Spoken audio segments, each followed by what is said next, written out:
बिस्मिल्लाहिर्रहमानिर्रहीम। अस्सलाम वालेकुम नाज़रीन, मैं हूं आपका मेज़बान डॉक्टर शफ़क़त हुसैन और आप देख रहे हैं स्पेशल टीवी। नाज़रीन, आज के इस हेल्थ स्पेशल प्रोग्राम में हम आपको एक नए टॉपिक के साथ खुश आमदीद कहते हैं। नाज़रीन, जब सेहत से मुतल्लिक़ बात की जाए तो एक बहुत ही आम सी सेइंग है कि तंदुरुस्ती हज़ार नेमत है। तो नाज़रीन, इसमें कोई शक नहीं। इसकी एग्ज़ाम्पल अगर हम कुछ इस तरह से देखें कि किसी इंसान के पास दुनिया भर की नेमतें हों, लेकिन सिर्फ़ एक अल्लाह की जो नेमत है तंदुरुस्ती और सेहत, ये ना हो तो दुनिया भर की जो नेमतें हैं वो उसके लिए इसी तरह से जैसे उसके लिए फ़िज़ूल हैं, बेकार हैं। तो नाज़रीन, स्पेशल टीवी की जानिब से हेल्थ स्पेशल का जो ये एक सिलसिला है, इसमें हमारी कोशिश होती है कि हम आपको आपकी सेहत से मुतल्लिक़ कुछ गाइडलाइंस, कुछ काउंसलिंग करें ताकि आप अपनी एक नॉर्मल ज़िंदगी, खुशहाल पुरसुकून ज़िंदगी बसर कर सकें। तो नाज़रीन, इसी सिलसिले को हम कंटिन्यू किए हुए हैं। वीकली बेसिस पर हम एक टॉपिक के ऊपर डिस्कस करते हैं जिसके मुतल्लिक़ आपसे हम गुफ्तगू करते हैं, आपको गाइड करते हैं कि आपने अपनी नॉर्मल ज़िंदगी के अंदर ऐसी चीज़ें जो आपकी सेहत को मुतासर करती हैं उनसे कैसे बचना है और अपनी लाइफस्टाइल को कैसे मेंटेन करना है कि आप एक तंदुरुस्त और खुशगवार ज़िंदगी बसर कर सकें। तो नाज़रीन, आज का जो हमारा टॉपिक है बिनाइन प्रोस्टेटिक हाइपरप्लेसिया, जो एक आम इंसान के अंदर जो रतूबत है, इंसानी रतूबत, ये एक ऐसा मर्ज़ है जो आम तौर पर सिर्फ़ और सिर्फ मर्दों में पाया जाता है। तो ये प्रोस्टेट जो है, ये इंसानी जिस्म के अंदर इसका क्या रोल है, इसका कितना को अमल दखल है, इसकी क्या अहमियत है बॉडी के अंदर। अगर ये अपनी नॉर्मल कंडीशन से बढ़ जाए तो इंसानी जिस्म को कैसे मुतासर करता है, एक आम इंसान की ज़िंदगी के ऊपर क्या मनफी तासुरात मुरतब करता है, इस सिलसिले के ऊपर हम आज गुफ्तगू करेंगे और इसके कम्प्लिकेशन से हम बच कैसे सकते हैं, किस तरह की डाइट, किस तरह की अद्वियात, या इसको हम इससे क्योर, इससे जो है जान छुटकारा जो है हमारा ऑपरेशन की सूरत में ही हो सकता है। इन सब चीज़ों को आज के इस हेल्थ स्पेशल प्रोग्राम में हम जानेंगे। आज के हमारे जो गेस्ट, जो हमारे परमानेंट गेस्ट हैं, डॉक्टर रासिब इंतज़ार हमारे साथ आज एक दफ़ा फिर मौजूद हैं। तो हम अपने प्रोग्राम का बाकायदा आगाज़ करते हैं, बढ़ते हैं डॉक्टर रासिब इंतज़ार साहब की तरफ। डॉक्टर साहब, अस्सलाम वालेकुम। वालेकुम अस्सलाम। डॉक्टर साहब, कैसे हैं आप? खैरियत से हैं? अल्हम्दुलिल्लाह। डॉक्टर साहब, एक बार फिर आपके बेहद मशकूर हैं कि आपने आज फिर हमारे लिए वक्त निकाला, तो आपका बेहद शुक्रिया सर। अच्छा डॉक्टर साहब, जैसा कि आज का हमारा एक टॉपिक हमने चूज़ किया है बिनाइन प्रोस्टेटिक हाइपरप्लेसिया, ये एक ऐसा इशू है जो सर बेसिकली कनेक्टेड, जो मेरी इन्फॉर्मेशन है ये हमारे जो यूटी ट्रैक है इसके साथ है ये जी। तो आप सर ज़रा थोड़ा इसके ऊपर रोशनी डालें। मैं इसको अपने नाज़रीन के लिए थोड़ा सा आपसे रिक्वेस्ट करूँगा कि इसकी इंसानी ज़िंदगी में बॉडी के अंदर क्या रोल है।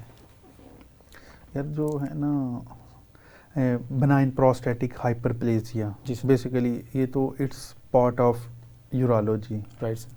ठीक है, जैसा आपने बताया बिल्कुल दुरुस्त फरमाया। और जो ये टॉपिक चूज़ किया है specially in the winter season, it's really wonderful topic because जितने भी हमारे बुजुर्ग हजरात हैं अबव द 60 जी सर, जो इस बीमारी में सफ़र कर रहे हैं बेचारे, राइट, ये उनके लिए बहुत अहमियत का हामिल है।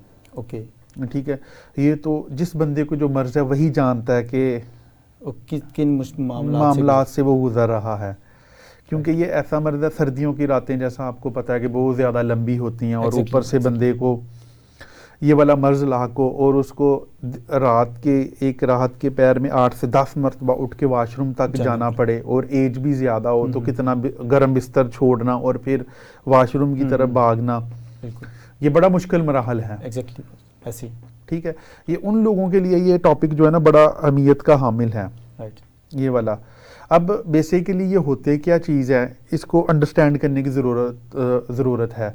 आम तौर पे जो मेडिकल के लोग हैं वो तो इस चीज़ को समझते हैं, जो आम बंदा है, हमारा मकसद आम बंदे को आगाही देना है। ठीक है ना, तो हम कोई ऐसा कोई एजुकेशन के लोगों को टीच कर रहे हैं, मेडिकल के स्टूडेंट को नहीं, हम तो आम बंदे की सहूलतकारी के लिए बैठे हुए हैं कि यार उनको कैसे किसी न किसी तरीके से कुछ ना कुछ बेनिफिट दे दिया जाए कि एटलीस्ट वो अपनी ज़िंदगी को थोड़ा सा आसान बना सकें, मेडिकल के हवाले से एडवाइस कर दें बेसिकली इसके ऊपर होनी तो एक्सपर्ट ओपिनियन चाहिए, जो कोई प्रॉपर एक यूरोलॉजिस्ट, लेकिन मेडिकल के लिहाज से हम लोग इसको मतलब कि लोगों को इससे आगाही देंगे कि अगर आपके अंदर ये वाली अलामत आ रही हैं तो आपको क्या करना चाहिए और आपका लाहे अमल क्या होना चाहिए, आपको डॉक्टर के पास कब जाना चाहिए, इस सूरत के अंदर आपको कौन से स्टेप्स फॉलो करने चाहिए। जी जी, ये हमारा सारा प्रोग्राम करने का मकसद है। जी सर, बिल्कुल ठीक है। बिल्कुल। अब होता क्या है कि जो बनाइन प्रोस्टेटिक हाइपरप्लेजिया क्या है कि इसका जो गदूद है ये बेसिकली एक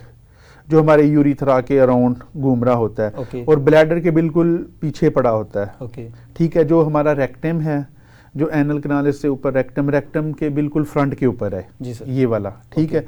बेसिकली ये हदूद है जो हमारे रिप्रोडक्टिव सिस्टम का पार्ट है, उसमें बड़ा अहम रोल प्ले करता है ये वाला जो हदूद है। अब इसमें होता क्या है, जैसे हाइपरप्लेजिया कि इसका जो टिश्यू है ना वो एक्सपैंड कर जाते हैं, इसका साइज बढ़ जाता है एक ज़रूरत से ज़्यादा।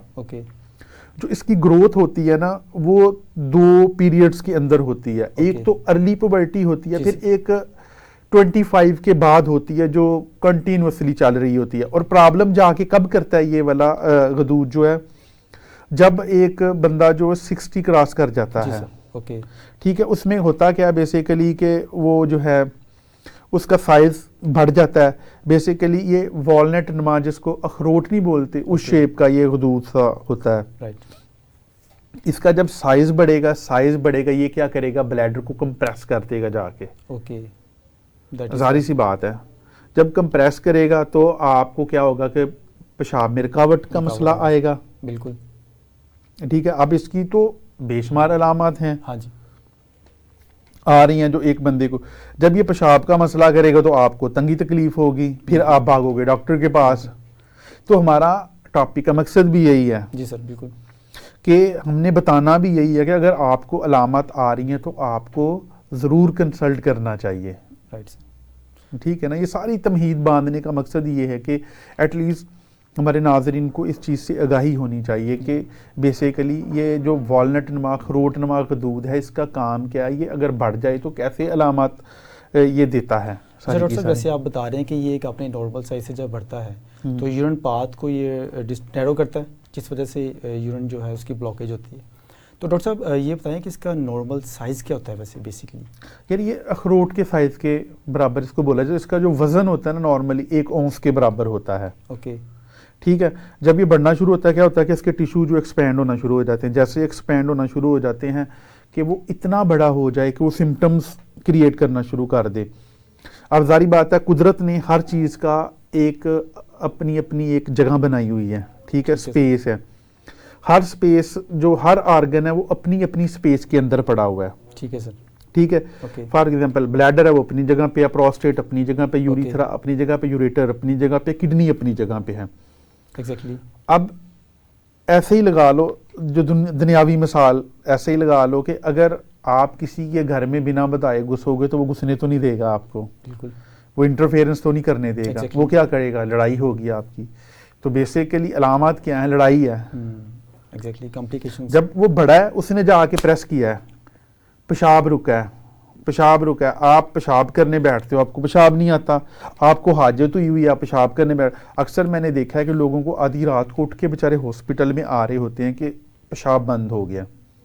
बिल्कुल ऐसे ही सर, अक्सर ये देखने को मिलता है। और बल्कि और फिर उस टाइम पे वो नाली वगैरह लगा के जिस तरह भी वो कैथेटराइजेशन करते हैं, फोलीज वगैरह पास की तो बंदे को थोड़ा सा रिलैक्स किया, रिलीव करवाया। तो बहुत बड़ी मुसीबत है ना, एक मतलब डेफिनेटली यार, थैला लगा हुआ है, एक बंदा जो नॉर्मल जिंदगी गुजार रहा है तो उसको एक चीज कैरी करना पड़ रही है साथ, तो उसके लिए तो बड़ा मसला प्रॉब्लम तो है। और सराउंडिंग में जो लोग हैं वो जब वो मतलब कैथेड्रल जो पैक लगा हुआ है उसको जब देखते हैं उसमें यूरिन सारा, जाहिर है वो भी गलाजत है, गंदगी है, तो वो भी चलो वो तो एक अलग इशू है, लेकिन थोड़ा सा डिफ़िकल्ट है। बीमारी तो कहीं पे भी किसी जगह पे भी किसी को भी हो सकती है, लेकिन it's part of life. But उसका थोड़ा सा जारी सी बात है, आप नॉर्मल नहीं रहते, अब नॉर्मल सी ज़िंदगी गुजार रहे हो तो आप उठा के चलना, वो एक आपकी जो free and frequent sea movement होती है वो डिस्टर्ब हो जाती है। आप बाउंड हैं कि उसके साथ ही आपको जो है ना वो सारा आपको कैरी करना पड़ रहा है। अच्छा डॉक्टर साहब, इसकी बेसिकली जैसे अभी आप बता रहे हैं कि इसकी बहुत सी अलामात हैं, इसकी कुछ स्पेसिफिक अलामात थोड़ा बताएं कि जब इस किस्म की अलामात किसी पेशेंट को अपीयर हों तो उसको फ़ौरन किसी यूरोलॉजिस्ट के पास, किसी नेफ्रोलॉजिस्ट, जो भी आप मतलब समझते हैं कि वो कब उसको किन अलामात की सूरत में उसको विज़िट करना चाहिए?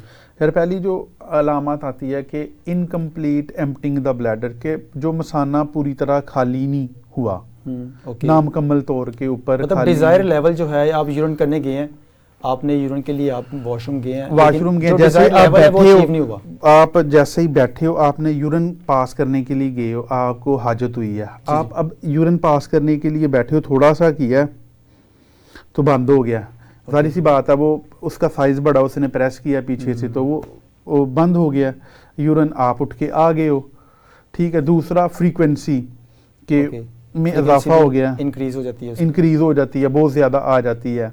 सर वो आई थिंक इसी वजह से है कि आपकी पहले जब आप गए हो आपने डिज़ायर लेवल अचीव नहीं किया, अब सेकंड दोबारा से फिर कुछ टाइम बाद दोबारा से डिज़ायर डेवलप होगी, अब दोबारा गए हैं तो चूंकि उसने पाथ को, जो यूरिन पाथ है उसको ही प्रेस किया, सारी बात है, जब कंप्लीट नहीं होगा आपको 1 घंटे के बाद फिर दोबारा से उसकी जैसे ही ब्लैडर ओवर डिस्टेंडेड होगा आपको वो सिग्नल जाएगा दिमाग की तरफ, भाई आपने फिर यूरिन करना है, तो आप फिर दोबारा जाओगे, हाजत होती रहेगी, लेवल अचीव नहीं होगा उसका, तो बार बार जो है वो तो सर आप क्या समझते हैं कि इसकी आम तौर पर किस उम्र में प्रोस्टेट का जो इश्यू है एक आम इंसान को अपनी लपेट में ले लेता है? और उसकी यार जैसा कि मैं स्टार्टिंग में बता चुका हूँ कि नॉर्मली जैसे ही आपकी you are start getting the older, तो ये अलामत आनी शुरू, जैसे ही आपने 60 क्रॉस किया तो ये अलामत मोस्टली जो हमने देखा है ना नॉर्मल अपनी डेली लाइफ के अंदर, जितने भी लोग हैं जो अबव देन 60 हैं, उनके अंदर ये अलामत ना बड़ी कॉमन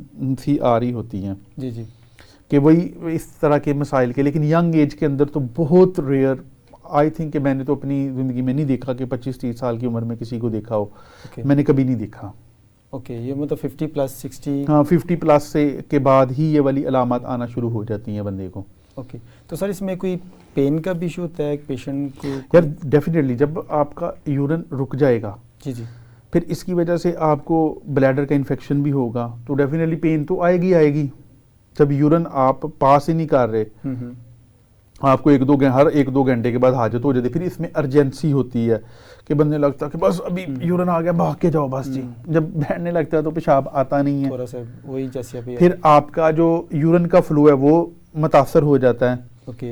क्योंकि आप जैसे ही बैठते हो वो फ्लो के साथ नहीं बाहर आ रहा होता यूरिन पेशाब, आप वो उनके अंदर तार नहीं बनती भी, पोर स्ट्रीमिंग हो जाती है कि वो धार नहीं, बाबा आके दसदा कि पुत्र तार नहीं बनती है, जिसले में थोड़ा जा करना वा बस रुक जाता, फिर थोड़ा जोर मारना वा और रुक जाता है। वो इस तरह के मामला तार है, फिर स्ट्रेनिंग हो रही होती है कि बंदा हेजिटेट हो रहा है कि यार मैं कब स्टार्ट करूं पेशाब करना।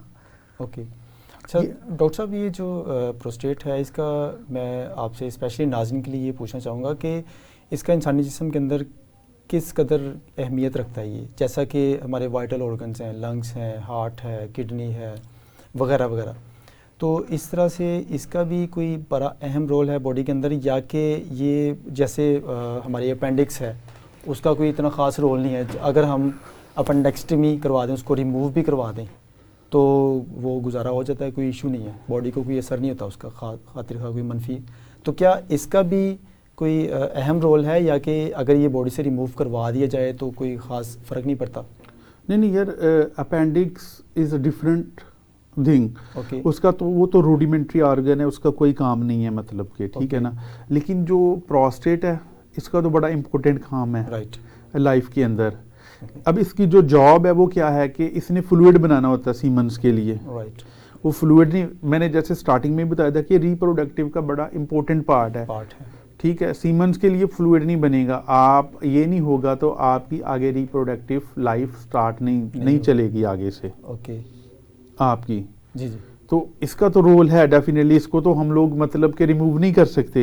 एक यंग बंदा आता है उसके अंदर इशू है तो आप उसको रिमूव नहीं करते, लेकिन अगर आपकी फैमिली कंप्लीट है, 60 के बाद तो वैसे भी बंदे की फैमिली कंप्लीट होती है, तो आप नॉर्मली क्या करते हो कि उसकी प्रोस्टेक्टोमी कर देते हो जी, निकाल के बाहर। अब इसके डिफरेंट मेथड्स हैं जो मतलब कि अब तो डिफरेंट टेक्निक्स आ चुकी हुई हैं कि इसको कैसे आया कि मतलब कि बेहतर बनाना है, या तो इसकी इसको शेव कर दिया जाता है, जिसको जी। रिसेक्शन कहते हैं, वो कर दी जाती है। वो स्कोप के ज़रिए अंदर जाते हैं तो रिसेक्शन वगैरह कर देते हैं, या फिर इसकी प्रोस्टेक्टोमी कर दी जाती है, या फिर मेडिकेशन के जी। ज़रिए इसको कंट्रोल कर लिया जाता है समहाउ कि यार एटलीस्ट इसका साइज़ जो है ना वो ना बढ़े। वो जो साइज़ जो इसके कंट्रोल है, सम टाइम अब तो मेडिसन आ गई हैं 5 अल्फा रिडक्टेज इनहिबिटर्स वगैरह कि उसको श्रिंक करने में हेल्प करती हैं। जी जी। पहले तो ये होता था कि कुछ अद्वियात हम लोग देते थे, उससे होता था कि आपके जो यूरिन का फ्लो है वो बेहतर करती थी, लेकिन अब क्या होता है कि अब आप उसको श्रिंक भी कर लेते हो, मतलब कि कुछ लिमिट के तक, या उसको उसकी ग्रोथ को स्टॉप कर देते हो कि भाई मतलब कि जहाँ तक तो बढ़ना था बढ़ गया, ज़रा उधर रह जाए। जी जी। तो समहाउ कोशिश रहती है। अब डे बाय डे रिसर्चेज हो रही हैं और लेटेस्ट से लेटेस्ट टेक्निक आ रही हैं, तो इसके ऊपर काबू पाया जा रहा है। तो सर आप क्या समझते हैं कि अब जैसे अभी बता रहे हैं कि कुछ टेक्निक्स के ज़रिए इसको रीसाइज या उसका रीशेप कर दिया जाता है, तो उससे जो बॉडी के अंदर इसका एक रोल है उसके ऊपर कोई इफेक्ट नहीं आता? यार 60 के बाद मतलब कि कोई ऐसा कोई रोल नहीं है। अगर इसको निकाल भी दे तो क्या करना है? फैमिली जब आपकी कंप्लीट है, आई डोंट थिंक के तो आप निकलवा के जान छड़वा लो, या फिर उसको शेव करवा लो, रिसेक्ट करवा लो, रिसेक्शन उसकी हो जाए, तो एटलीस्ट जो आपकी प्रॉब्लम्स हैं, जो आप बार बार उस चीज़ से एटलीस्ट डिस्टर्ब हो रहे हो, नाइट टाइम पे आपको बार बार उठना पड़ रहा है, ठीक है, फिर सम टाइम, और इसका एक और कॉम्प्लिकेशन हो जाती है कि अगर अल्लाह ना करे साइज बढ़ जाए और आपको मतवातर आपका मसाना खाली नहीं हो रहा और बैक फ्लो होना शुरू हो गया यूरिन, क्या करेगा कि आपके गुर्दे भी खराब कर देगा, किडनी पे इफेक्ट करेगा, किडनी इफेक्ट करेगा, स्वेलिंग कर देगा किडनी के अंदर। एक मेजर वाइटल ऑर्गन है हमारी बॉडी का, उसका पूरी बॉडी की जो है ब्लड प्रेशर लेवल को, सॉल्ट लेवल को, वाटर, हर चीज़ को मेंटेन करना है। नहीं तो ये तो एक मतलब कि नॉन कैंशियस है ना, कि एक जो नॉर्मल है, बिनाइन है, अगर ये अल्लाह ना करे मिलिग्नेंट वगैरह हो जाए तो फिर ये इसका और मुसीबत है, फिर इसका कैंसर अगर इसका हो गया तो वो आपको एक अलग से मुसीबत में डाल देता है, फिर अगर वो स्प्रेड होना शुरू हो गया तो वो एक अलग से। डॉक्टर साहब इधर से गुफ्तगू का सिलसिला हम कंटिन्यू करेंगे, एक छोटी सी ब्रेक का वक्त है, तो नाज़रीन दोबारा हाजिर होते हैं आपकी खिदमत में एक छोटी सी ब्रेक के बाद, हमारे साथ रहिएगा। वेलकम बैक नाज़रीन, आपको दोबारा से आज के हेल्थ स्पेशल प्रोग्राम में खुश आमदीद कहते हैं। तो नाज़रीन आज का जो हमारा टॉपिक है बिनाइन प्रोस्टैटिक हाइपरप्लेसिया, इसके ऊपर हम बात कर रहे थे, तो हम बढ़ते हैं अपने आज के मेहमान डॉक्टर आसिफ साहब की तरफ। तो डॉक्टर साहब थोड़ा सा मज़ीद इसके ऊपर आप ये रोशनी डालें कि इसकी रिस्क एंड फैक्टर्स क्या है? यार इसके जो रिस्क एंड फैक्टर हैं, it's very good question. Normally क्या होता है कि एक तो ये जिन लोगों की एज 50 से ज़्यादा होती है, जी सर, वो लोग इसके रिस्क के ऊपर होते हैं। ओके। फिर एक बंदा जो मतलब कि ऑलरेडी फादर है, जी जी, ठीक है ना, 2-3 बच्चे हैं, तो उनमें ज़रा नॉर्मली कॉमन होता है। ओके। तीसरी चीज़ क्या है कि जिनका वेट बहुत ज़्यादा होता है। अच्छा, ये भी इशू है एक। हाँ जी, ओबीज, मतलब कि जो ज़रूरत से ज़्यादा वज़न बढ़ाया खा के ब्रेलर बने हुए हैं लोग, वो भी लोग रिस्क के ऊपर हैं। ओके। और जो चौथी चीज़ इसके अंदर है कि वो ये है कि जो बंदा एक्टिव नहीं रहता अपनी लाइफ के अंदर, खा लिया बैठ गया, कोई एक्सरसाइज नहीं है, कोई काम धंधा नहीं है, बस 2 ही काम है, खाना और सोना, एक्टिव नहीं है बॉडी के, फुर्तीला नहीं है जिन्हों कहते हैं पंजाबी दे विच, फुर्तीला नहीं है। कुछ ऐसे लोग हैं जिनको एक ही जगह बैठ के या एक ही जगह खड़े रह कर, डेफिनेटली वो एक्टिव नहीं ना रहते, वो जैसे ऑफिस होल्डर बंदे हैं कि ऑफिस में बैठे हुए हैं, बस कंप्यूटर के आगे टक टक लगे हुए हैं, काम नहीं करते। ऑलमोस्ट हमारा काम भी यही है कि हमारी भी भाग दौड़ तो कम ही होती है कि क्लिनिक के अंदर बैठे और बस प्रैक्टिस कर रहे हैं नॉर्मली, तो हम लोग भी रिस्क के ऊपर होते हैं। जी जी। फिर कुछ लोग जिनमें इरेक्टाइल डिसफंक्शन होता है, ओके, वो भी लोग रिस्क के अंदर होते हैं। राइट। जिनको अज़ुए तनासल के अंदर मतलब कि थोड़ा सा तनाव वगैरह का इशू होता है, आम ज़बान में, वो भी इसके रिस्क के ऊपर होते हैं। ये जितने भी लोग हैं ये सारे इसके रिस्क के रिडार के ऊपर है। राइट। तो सर आपको कि अगर आप अपने वेट को कंट्रोल नहीं करोगे तो आपको ये मर्ज लाहक हो जाता है। और जिनको हुआ है आप उनसे पूछो, रियली अगर आपको नाइट में 4 से 5 मरतबा उठना पड़ जाए और आपको वॉशरूम तक जाना पड़ जाए तो ये बड़ी मुसीबत है। और ख़ास तौर पर जैसे आजकल दिसंबर की ठंड है, और फिर ऊपर से आप ओल्ड एज हो, जी जी, और माशाल्लाह हमारे तो इधर पाकिस्तान के अंदर फैसिलिटीज़ भी उस तरह की नहीं कि हर बंदे के पास तो बहुत ज़्यादा फैसिलिटीज़ नहीं है, कोई बड़ा बंदा बड़ा अच्छा लग्जरी लाइफस्टाइल तो एंजॉय नहीं कर रहा। बिल्कुल ऐसी सही कह रहे हैं। जो मोस्टली हमारी पॉपुलेशन है वो तो बेचारी गुर्बत की लकीर से भी नीचे है, वो ज़िंदगी गुजार रहे हैं। और कुछ गाँव देहातों में तो कुछ लोगों को इसका पता भी नहीं होगा कि बेसिकली ये बीमारी क्या है, और वो बेचारे तो ऐसे ही मेडिसिन खाते जा रहे हैं जो गली मोहल्ले के लेवल के ऊपर भी।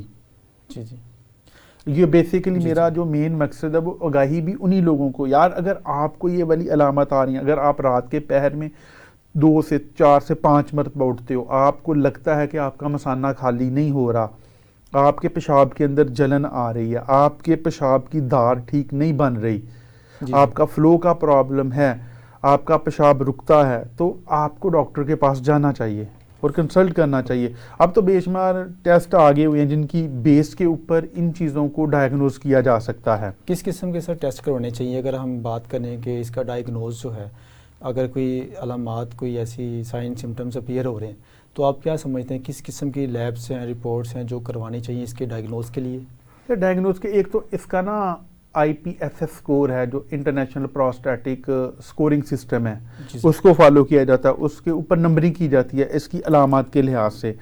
दूसरी चीज़ अल्ट्रासाउंड जो अब तो हर छोटे बड़े सिटी के अंदर होती है, उसके साथ उसका PMR भी देखा जाता है या PVR देखा जाता है, पोस्ट रेजिडुअल वॉल्यूम के। पहले उसको कहना है कि आपने पेशाब रोकना है, जी जी, तो अल्ट्रासाउंड करनी है। फिर उसको कहना है कि अब आपने पेशाब करके आके फिर करनी है, बाद में करानी है। फिर देखना है कि यार आया कि जब इसने मतलब के पेशाब रोका हुआ था तो कितना था यूरिन, प्रेशर भरा, हाँ यूरिन कितना था इसके ब्लैडर के अंदर। फिर जब वो करके आया तो बाकी क्या इसका मसाना वाकई पूरी तरह खाली हो गया कि अभी भी कुछ अमाउंट पड़ी हुई है, वॉल्यूम कुछ फ्लूइड का है मसाने के अंदर। वो जैसे अभी हम जिक्र कर रहे हैं कि उसकी जो डिज़ायर है वो अचीव नहीं होती, कुछ टाइम बाद उसको इट्स मीन के वो अगर घंटे के बाद या 2 घंटे के बाद उसको फिर हाजत हो जाती है, फिर बेचारा भाग रहा होता है, या उसको इतनी इमरजेंसी होती है पेशाब करने की, बस अभी निकल गया भी भाग के। कुछ लोग कहते हैं नहीं कि आगे कहते हैं कि डॉक्टर साहब मुझे तो मतलब कि ये नाड़ा वगैरह भी खोलने नहीं देता, मैं इतनी जल्दी, या मैं बेल्ट अभी नहीं उतार रहा होता, तो बस ये इस तरह की भी इमरजेंसी कॉज कर देता है। राइट, तो ये तो सर काफ़ी सीवियर कंडीशन, मतलब ये जो ये it's depend on the size कि उसका साइज कितना बड़ा है। ये नहीं कि मतलब कि सम टाइम थोड़ा सा साइज होता है, थोड़ा सा बढ़ जाए तो वो जैसे 40 to 48 ग्राम 50 ग्राम तक हो, तो सम टाइम वो इस तरह की छोटी मोटी अलामत करता है कि ब्लैडर यार खाली नहीं हुआ, मुझे बार बार यूरिन करना पड़ा, या तो साइज बहुत ज़्यादा बढ़ जाता है को टोटली ऑब्स्ट्रक्ट कर देता है और टेंशन करवा देता है कि बिल्कुल स्टॉप यूरिन नहीं है, अब यूरिन नहीं है, फिर वो उससे बड़ी मुसीबत है, आपको फिर इमरजेंसी के अंदर हॉस्पिटल के अंदर भागना पड़ता है। उससे सर ब्लड प्रेशर वगैरह का भी इशू आ जाता है। डेफिनेटली बीपी सारी बात है, एक इंसान को प्रेशर है यूरिन का, उसका यूरिन का प्रेशर उसकी वजह से पूरा सिस्टम बॉडी का डिस्टर्ब हुआ है, आप टेंशन के अंदर जाओगे, एंजाइटी होगी, खा भी सकता है वो, ना मतलब नॉर्मल लाइफ वो मतलब स्पेंड कर सकता है, खाने पीने का तो इशू नहीं है, लेकिन ये कि जो आपकी डेली लाइफ रूटीन है वो डिस्टर्ब हो जाती है। और हमारे यहाँ जैसे कि लोग 2-4 दिनों के लिए मेहमान भी चले जाते हैं, तो आप भी एग्री करेंगे कि जो मेहमान जाते हैं बेचारे दूसरे के घर में हेजिटेशन की वजह से वो भी नहीं पूछ सकते, वो भी कहने कि यार साडा परौना जेड़ा ना डेली दरवाजा खड़का के। अब हर घर के अंदर तो डेफिनेटली आपका अटैच वाशरूम नहीं होगा, क्योंकि 70 to 80% लोग तो मतलब कि हमारी पॉपुलेशन बहुत ज़्यादा गरीब है, बिल्कुल ऐसे, तो सारी बात अटैच वाशरूम नहीं है, आपको जाके उनका, या हो सकता है कोई पहले ही बंदा अंदर हो तो उसके लिए भी बड़ा मसला बन जाता है। जाहिर है सर, मतलब एक बड़ी क्या कहते हैं एम्बैरेसिंग सिचुएशन होती है। फिर इसके लिए हम लोग करते हैं डिजिटल रेक्टल एग्जाम करते हैं, वो मैनुअली तरीके से करते हैं कि ग्लव्स वगैरह चढ़ा के फिंगर के जरिए उसकी साइज शेप वगैरह को देखना होता है, ठीक है। और फिर जैसा मैंने PRV बताया, फिर इसका MRI वगैरह तक भी चले जाते हैं। फिर इसके कैंसर को देखने लिए PSA लेवल भी करवाते हैं हम लोग ना, ताकि देखना है कि आया कि कोई कैंसर तो नहीं चल रहा कि इतना बढ़ गया, समटाइम ये कैंसर की शक्ल भी इख्तियार कर जाता है। मतलब इस हद तक भी ये चला जाता है डेफिनेटली। तो सर ये तो इंसान को फिर मतलब मौत के मुंह भी ले जा सकता है, ये भी मेरा ख्याल है कि जहाँ तक मुझे याद है कि दूसरी तीसरी बड़ी कॉज ऑफ डेथ है मेंस के अंदर के अल्लाह। जब आप अनट्रीटेड इसको रहने दें, ट्रीट ना किया गया तवज्जो और ना वो दें कैंसर की शक्ल अख्तियार, वो फिर मैलिग्नेंट होके उसका मेट्स कर गया, आगे आगे फैल गया, तो वो ले दे जाता आपको। सर अभी रिसेंटली मेरा एक दोस्त है, जी सर। तो उसके अंकल थे, उसकी भी डेथ इसी की वजह से हुई है। उसको काफ़ी अरसे से बेचारे को और ये प्रोस्टेट का मसला था, तो वो जना हॉस्पिटल से ऑन्कोलॉजी से उसका ट्रीटमेंट भी चल रहा था, लेकिन रीसेंट पास के अंदर वो बेचारा मतलब कि चला गया, इसी मर्ज के अंदर मुब्तला था। अल्लाह ताला उनको भी निकी ना सो करे। अब बताने का मकसद ये है कि वी शुडंट तीसरी टेक चौथी लाइटली। एक बड़ी रीज़न है हाँ कि जी, ये कि जिसकी वजह से हम लोग carry to मतलब डेथ। राइट। अच्छा डॉक्टर साहब, अगर ये अपने नॉर्मल साइज से ग्रो कर जाए, इसने अपना साइज इस हद तक ग्रो कर लिया है कि अब यूरिन बिल्कुल ब्लॉकेज बिल्कुल स्टॉप कर दिया, या जी जी जी। थोड़ा बहुत जैसे अभी हम डिस्कस कर रहे हैं, हम्म। तो क्या कोई ऐसी मेडिकेशन है कि जिसके ज़रिए इसको ट्रीट किया जा सकता है, या कि इसका हल फिर यही है कि डायरेक्ट इसका ऑपरेट ही करना पड़ेगा? ये देखें, ये तो डिसीजन लेना है यूरोलॉजिस्ट ने, राइट। और दूसरी चीज़ है कि इसके साइज के ऊपर डिपेंड करती है। ओके। यूरोलॉजिस्ट ही आपको वो एक्सपर्ट ओपिनियन देगा राइट। कि आया कि ये मेडिसिन से काम चल जाएगा कि या फिर हमें कोई ना कोई इंटरवेंशन की तरफ जाना चाहिए। राइट।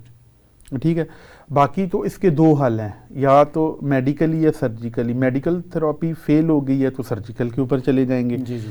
अब मेडिसिन के अंदर अल्फ़ा ब्लॉकर्स वगैरह आ जाते हैं, जो मेडिसिन जो हमारे यूरिन के फ्लो को बेहतर कर देते हैं।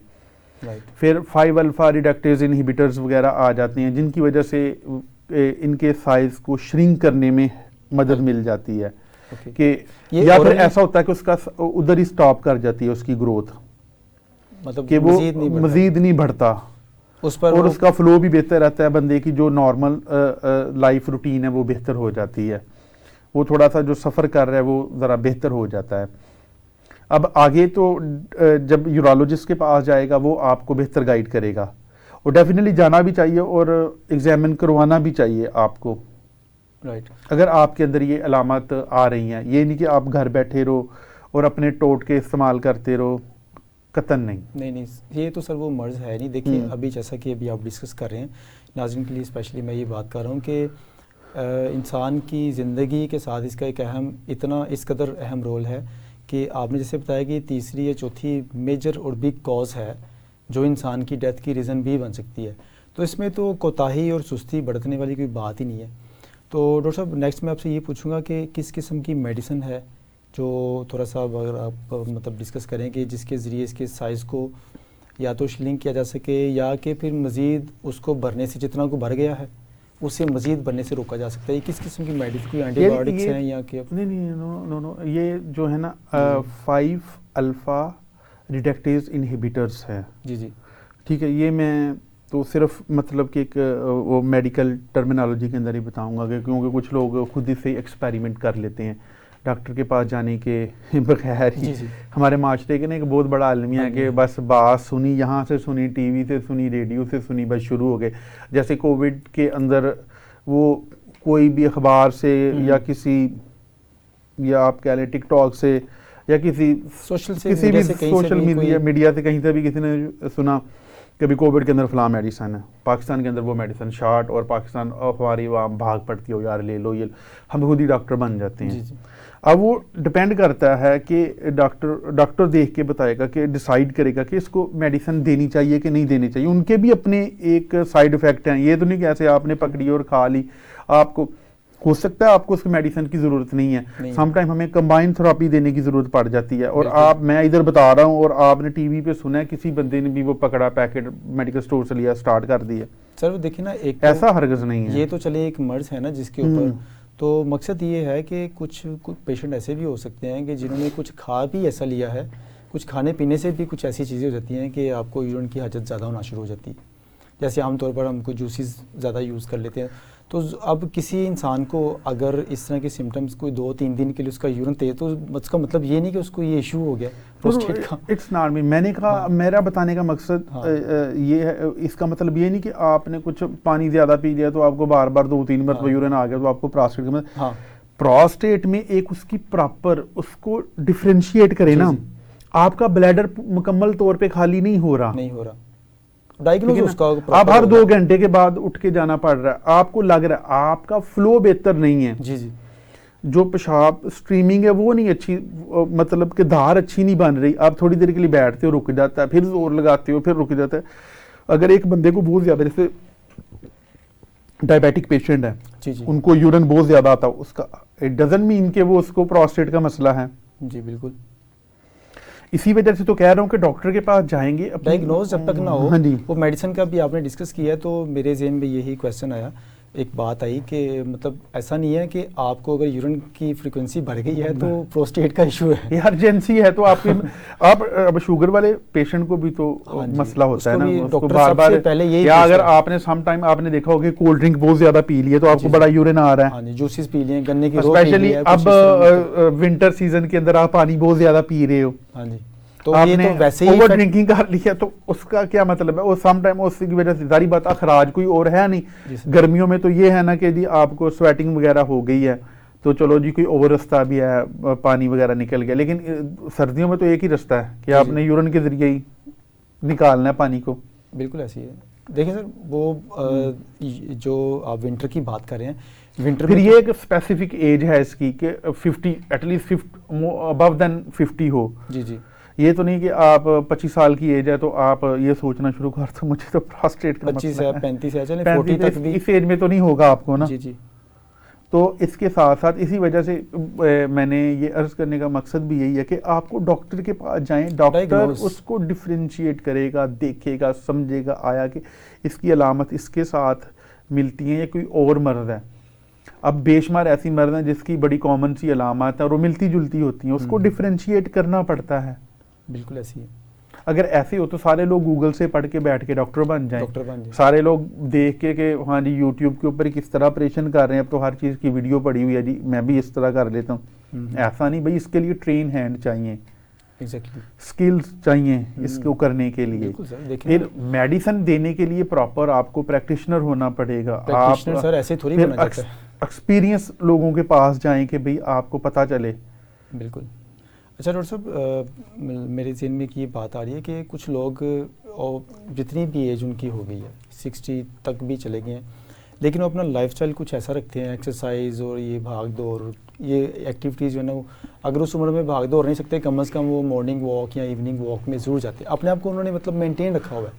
तो क्या अगर कोई इंसान अपनी ज़िंदगी में कंसिस्टेंटली इन चीज़ों को फॉलो करता है, एक्सरसाइज वॉक वगैरह करता रहे, तो क्या पॉसिबिलिटी है कि उसके चांसेस बहुत ज़्यादा लेस हो जाएंगे? डेफिनेटली यार, इसके रिस्क फैक्टर भी तो यही है कि एक बंदा एक्टिव ही नहीं है। बिल्कुल, मैंने स्टार्टिंग में बताया कि एक बंदा एक्टिव ही नहीं है, वो बैठा रहता है अपनी, उसकी कोई लाइफ एक्टिविटी नहीं है, ना कोई एक्सरसाइज करता है ना कोई जिम करता है। जी जी, तो उसमें तो ये मसला होगा। अगर आप एक्टिव रहते हो तो आप में बहुत कम चांसेस है। आपने बेशुमार ऐसे लोग भी अपनी लाइफ के अंदर देखे होंगे कि जिनको किसी को भी प्रोस्टेट का मसला नहीं है, नहीं है, ऐसे ही ज़िंदगी में चले गए हैं दुनिया से बगैर किसी मसले के, ऐसे मसले की वजह से ऐसे मसले को नहीं देखा। वो प्रॉपर अपनी एक्सरसाइज वॉक वगैरह डाइट का ख्याल सब कुछ वो मतलब 60-70 अबव भी चले गए हैं, तो देन भी उनको ये इशू नहीं होगा। वैसे चले एक नेचुरल, आपने एक्टर हजरात में कभी नहीं किसी में मसला देखा होगा क्योंकि वो फिट रहते हैं, सारी एक्सरसाइज करते हैं, बाकी दूसरी बहुत सारी एक्टिंग के रेलिवेंट बहुत सी एक्टिविटीज़ होती हैं। तो ये नहीं है इसका, आप जब तक अपने लाइफ स्टाइल को हेल्दी नहीं करोगे, अगर आप अपने लाइफ स्टाइल को हेल्दी कर लोगे तो आप बेशुमार बीमारियों से दूर चले जाओगे। बिल्कुल ऐसी है। छोटी मोटी बीमारियां तो आपके करीब नहीं भड़केंगी। एक तो आपकी फिटनेस अच्छी रहेगी, दूसरा आप बीमारियों से भी बच जाओगे, आपकी इम्यूनिटी स्ट्रांग हो जाएगी। तो मल्टीपल। अच्छा सर, जो आप अभी हम डिस्कस कर रहे हैं कि कुछ है, क्योंकि हमारा जो प्रोग्राम है वो एक आम आदमी की उसको गाइडलाइन देने के लिए है कि उसको हम कैसे गाइड करें, काउंसलिंग उसकी करें ताकि वो मुख्तलिफ़ किस्म की बीमारियों से बच सकें। तो 2 से 3 दफ़ा आज के प्रोग्राम के अंदर ये डिस्कस हो चुका है, कुछ ऐसे लोग जो एक्टिव नहीं हैं, जिनका काम कुछ ऐसा है, ऑफिस में बैठे हैं, उधर ही काम कर रहे हैं कीबोर्ड के ऊपर ऑफिस के अंदर, तो उनके लिए सर कुछ सजेस्ट करेंगे आप थोड़ा सा कि अपने वर्किंग आवर्स में से कुछ टाइम निकालें, खाने के बाद, खाने से पहले, जब भी कुछ थोड़ा सा उनके लिए सजेस्ट करें आप ज़रूर। मेरी ख्वाहिश है कि आप उनको ज़रूर गाइड करें, कुछ टाइम ज़रूर निकालें, किसी किस्म की कोई एक्टिविटी, एक ही जगह पर एक ही ऑफिस के अंदर ही रह के कुछ कर सकें वो।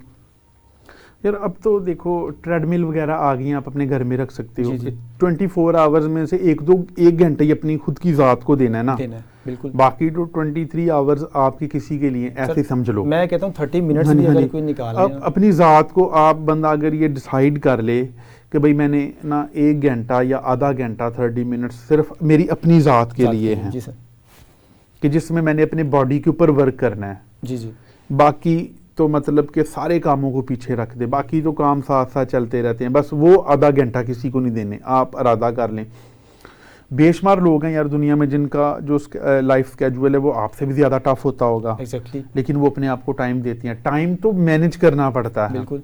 वो अपने आप ये हमारी सुस्ती और काली है कि यार वो मैंने 12 घंटे जॉब किया, मैं बस आके ना लेट जाने लगा हूँ, खाना खाया बस ढेर हो गया उधर।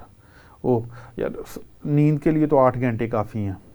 बिल्कुल ऐसी है। तो सर लास्ट 12 घंटे काम कर लिया, 4 घंटे फिर भी आपके पास इधर उधर की चीज़ों के लिए बचते हैं। एटलीस्ट आप उसमें से चलो लगा लो 10 घंटे आप सो लो, आधा पौने घंटे से क्या फ़र्क पड़ता है। अगर आप एक्सरसाइज कर लोगे आपकी हेल्थ भी अच्छी हो जाएगी, आपका बॉडी भी, एक आपकी फिटनेस और दूसरा फिजिक अच्छी, फिर आप खूबसूरत हैंडसम भी लगोगे, इसमें क्या फ़र्क सर पड़ता है। अभी आपने एक बात की है कि कुछ लोग ऐसे हैं कि जिनकी वर्किंग, जिसकी जॉब काफ़ी टफ होती है, वो अपने आप को मेंटेन रखते हैं, अपने आप को मेंटेन रखते हैं ताकि वो अपने टफ चैलेंजेस का सामना कर अगर सकें। एक्सरसाइज करते हो ना आपका स्ट्रेस लेवल भी कम रहता है। बिल्कुल सर। तो डॉक्टर साहब प्रोग्राम के आखिर में मैं आपका बेहद मशकूर हूँ कि आपने हमेशा की तरह आज फिर हमारे लिए वक्त निकाला। तो आपका बहुत शुक्रिया सर, आपकी काउंसलिंग का, आपकी गाइडलाइंस का हमारे नाज़रीन के लिए। तो नाज़रीन वक्त हुआ चाहता है आज के प्रोग्राम के इख्तिताम का। तो नाज़रीन उम्मीद है कि आज के प्रोग्राम में आपने बहुत सी काम की चीज़ें सीखी होंगी जो अपनी नॉर्मल ज़िंदगी में आप अडॉप्ट करके उनके ऊपर अमल पैरा होकर अपनी लाइफ को नॉर्मल, तंदुरुस्ती और हेल्दी बना सकती हैं और एक खुशगवार लाइफ गुजार सकती हैं। तो नाज़रीन आइंदा एक नए टॉपिक के साथ आपकी खिदमत में दोबारा हाजिर होंगे, तब तक अपना बहुत ख्याल रखिएगा। इसके साथ ही आपका मेज़बान डॉक्टर शफकत हुसैन आपसे इजाज़त है। खुदा हाफिज़।